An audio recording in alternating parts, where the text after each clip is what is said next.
Bom dia, irmãos. Bom dia. Quero cumprimentá-los também com a graça e a paz do nosso Deus. Amém? Amém.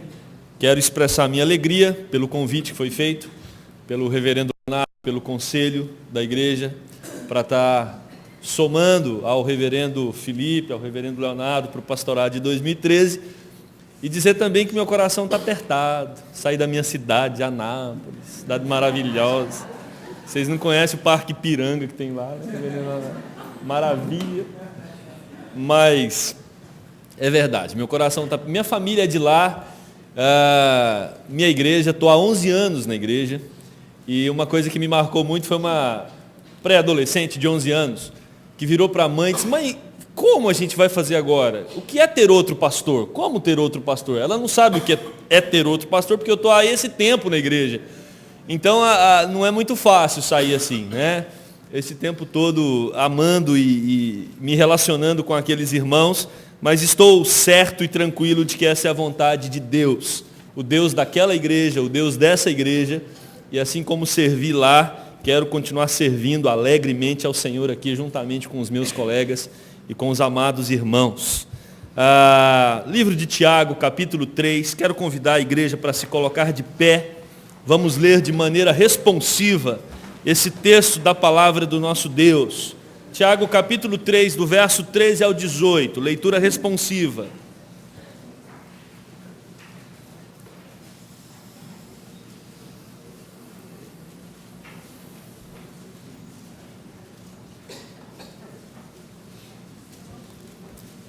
Tiago, capítulo 3, do verso 13 ao 18.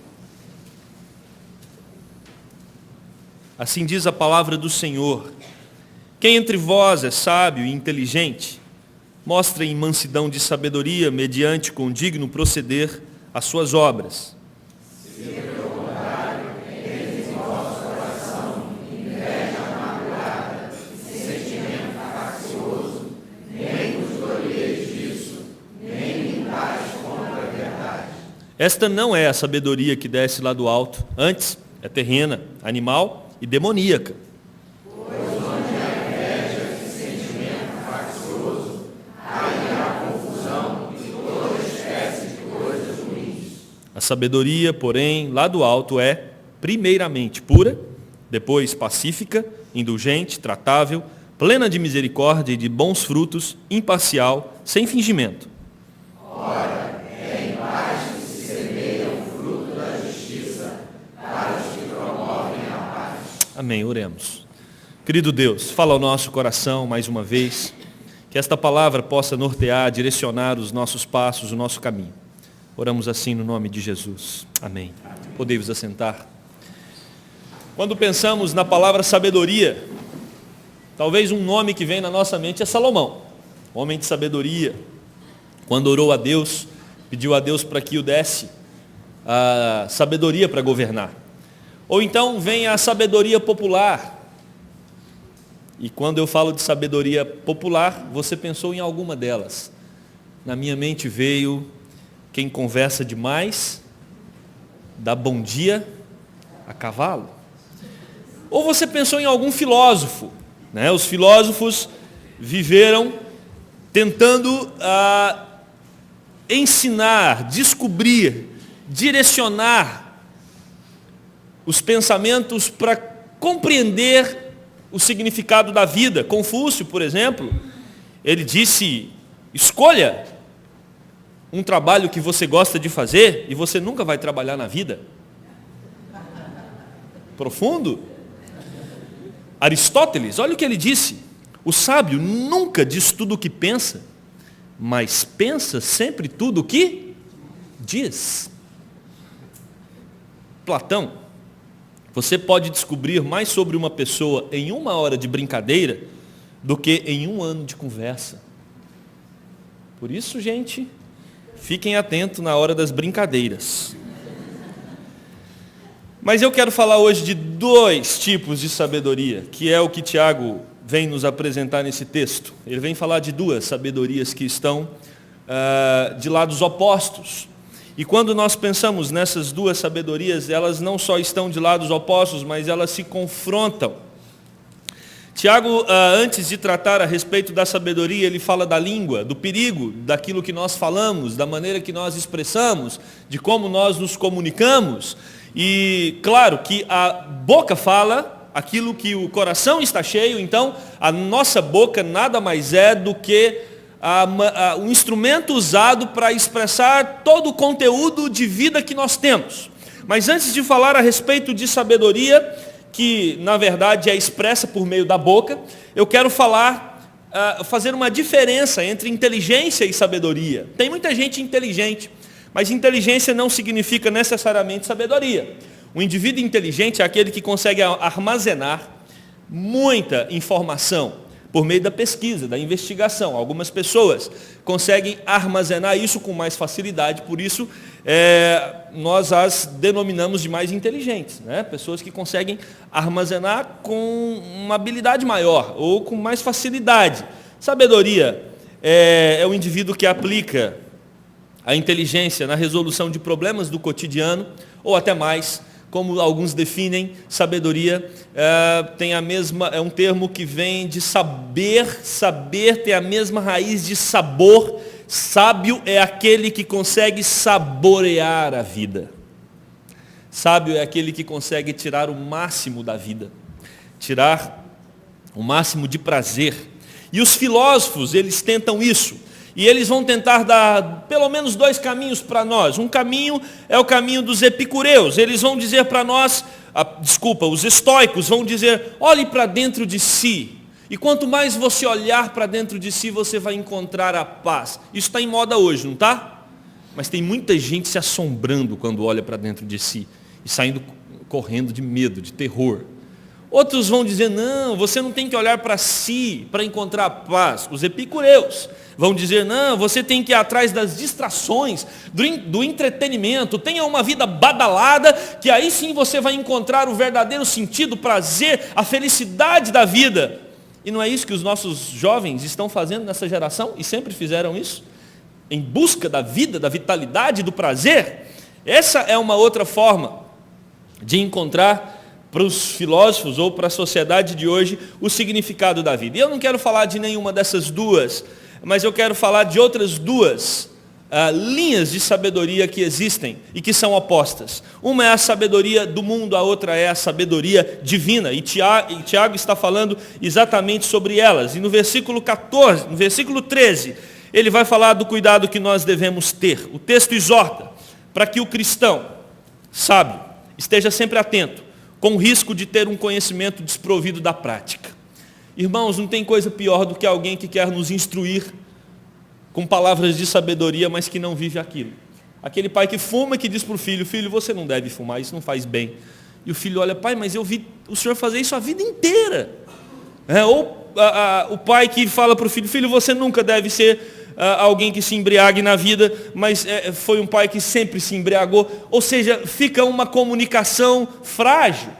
Quando Jesus comunicava palavras de sabedoria, as pessoas se impressionavam com Jesus. Leia isso lá no final do Sermão do Monte, capítulo 7 de Mateus, porque Jesus falava como quem tinha autoridade, porque a sua palavra era comprovada pela sua vida.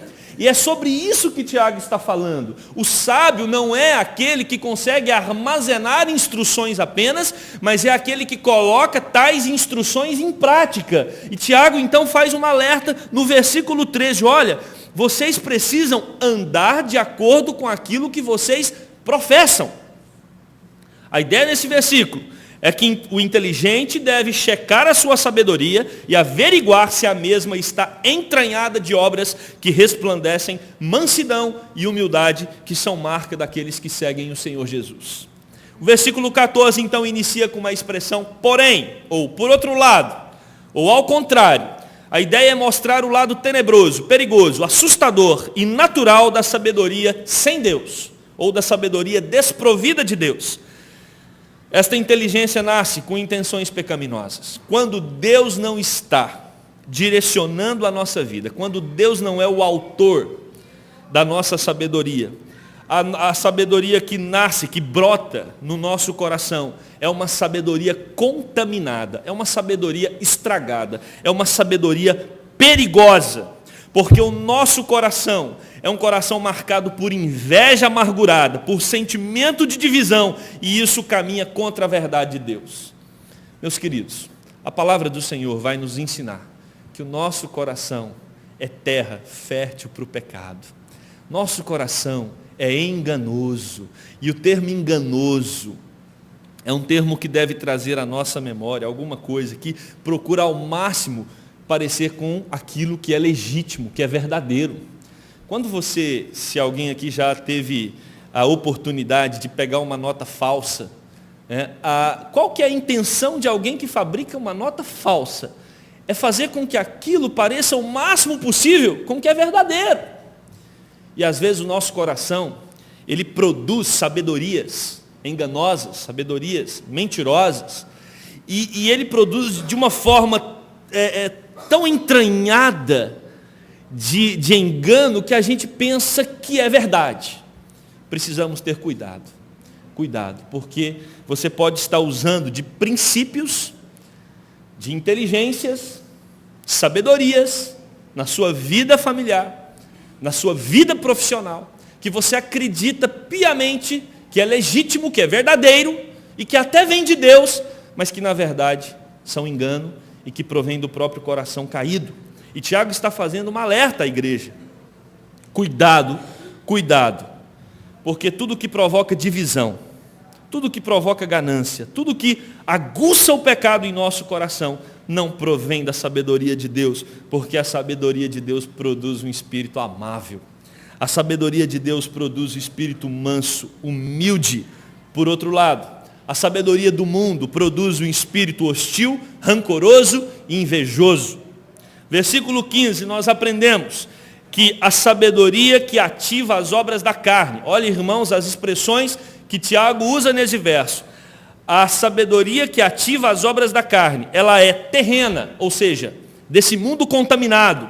Ela é animal. O que significa isso? Ela não é espiritual, ela não provém de Deus. E ela é demoníaca, ou seja, ela provém do império das trevas. Isso significa a tríade que luta contra o reino de Deus: mundo, carne e diabo. E a consequência óbvia de uma inteligência nutrida por essa tríade é a produção de inveja, de sentimento de divisão, gerando confusão e revelando perversidades do coração humano, conforme nos mostra o versículo 16 que nós lemos. Pois onde há inveja e sentimento faccioso, aí há confusão e toda espécie de coisas ruins. Quando a igreja começa a se dividir, quando a igreja tem conflito entre os irmãos, isso é uma manifestação clara de que está faltando a presença de Deus. Quando a família começa a ruir, quando o casal já não consegue ter mais diálogo, quando não há mais paz no lar, isso mostra que está faltando sabedoria que vem do alto. Isto é uma evidência clara de que os princípios que estão reinando nessas estruturas são os princípios da sabedoria humana, terrena, animal, demoníaca. E eu convido você para fazer uma avaliação da sua vida pessoal. Você é visto na sua casa como alguém que promove o amor, que promove a unidade, que promove a paz, ou alguém que promove a divisão, alguém rancoroso, alguém que está sempre chateado, alguém que está sempre provocando a ira no outro?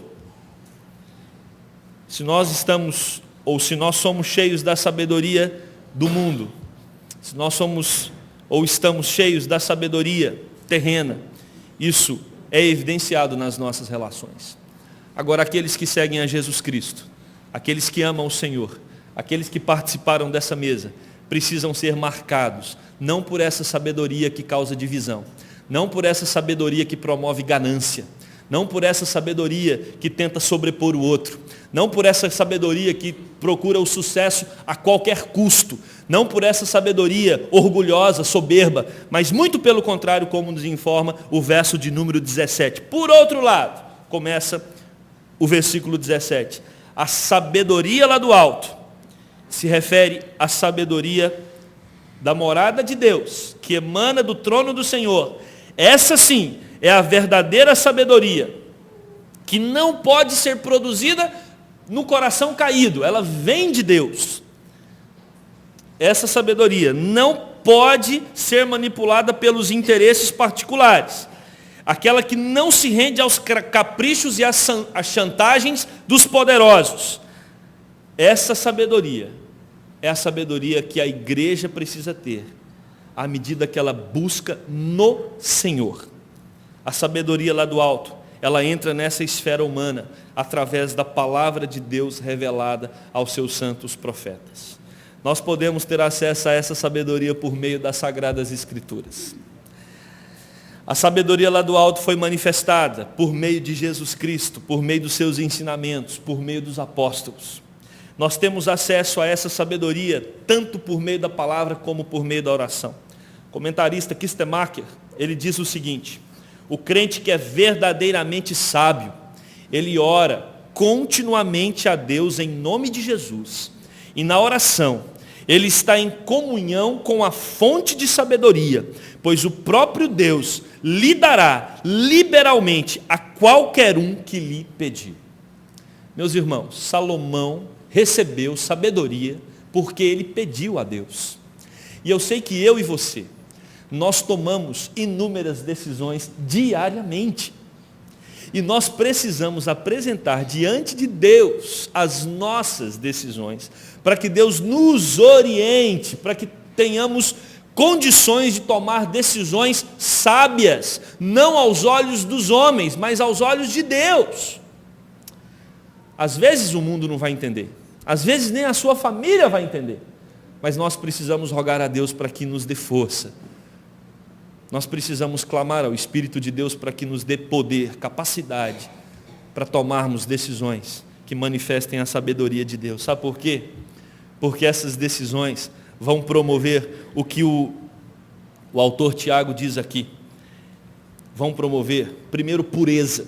O texto diz que a sabedoria que vem do alto é pura, porque Deus é puro, Deus é santo.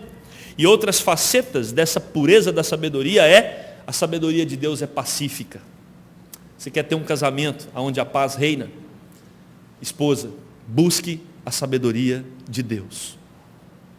Mulheres, a mulher sábia edifica a sua casa. Maridos, as mulheres oram e clamam por homens que tenham não a sabedoria de um homem inteligente, mas as mulheres também querem homens que tenham a sabedoria de Deus. Imaginem uma vida conjugal, onde homem e mulher estão buscando a sabedoria divina na relação. Imaginem a bênção na vida dos filhos e dos netos, quando o casal está buscando a sabedoria de Deus, e essa sabedoria é transbordada na vida das demais gerações. Meus queridos, nós somos o povo de Deus. E o povo de Deus precisa ser marcado pela sabedoria de Deus. E a sabedoria de Deus promove a paz. É uma sabedoria pacífica, jamais irascível. É uma sabedoria que promove a indulgência. O que significa isso? É justa, complacente, amável em todas as suas resoluções. É tratável. E o que significa tratável? Submissa, pronta para ouvir a opinião dos outros. É humilde para aceitar correções e exortações. Ou seja, ela não é orgulhosa. É plena de misericórdia e de bons frutos. O que é misericórdia? Age com bondade aos necessitados que não merecem. Ela é imparcial, não toma partido numa discussão onde serve de árbitro. E ela é sem fingimento, é sincera. Procura dizer a verdade, evitando o máximo possível a ofensa. A sabedoria que vem de Deus é uma sabedoria que promove a paz. É uma sabedoria que promove a unidade, que promove a comunhão, que promove o bem-estar do outro. O texto termina dizendo que a marca do sábio é a paz. Olha o que diz o verso 18. Ora, é em paz que se semeia o fruto da justiça para os que promovem a paz. A paz. Ele procura unir os que estão em conflito, evita disputas e promove a paz. Assim, semeiam e colhem uma justiça de paz que não pode ser produzida por corações amargurados e corações egoístas. Eu quero concluir esse sermão fazendo algumas considerações. A primeira, você pode ser uma pessoa muito inteligente, bem-sucedida profissionalmente, mas não ter sabedoria. E não ter acesso à sabedoria de Deus. Porque a sabedoria de Deus, você não vai encontrá-la nos livros mais complexos da humanidade. A sabedoria de Deus, você vai encontrar num dos livros mais simples da humanidade, que chama Bíblia Sagrada. A sabedoria de Deus você vai encontrar do lado da sua cama, quando você ajoelha e coloca a sua vida na presença do Altíssimo, e Ele então derrama sobre você a sabedoria que vem do alto. A pergunta é, qual é a fonte de sabedoria que nutre a sua vida? São os conceitos do mundo, os valores do mundo, ou é a sabedoria que vem do alto? Existem duas fontes, a sabedoria pura e a impura, a divina e a maligna, a terrena e a do alto, a própria sabedoria e a sabedoria de Deus.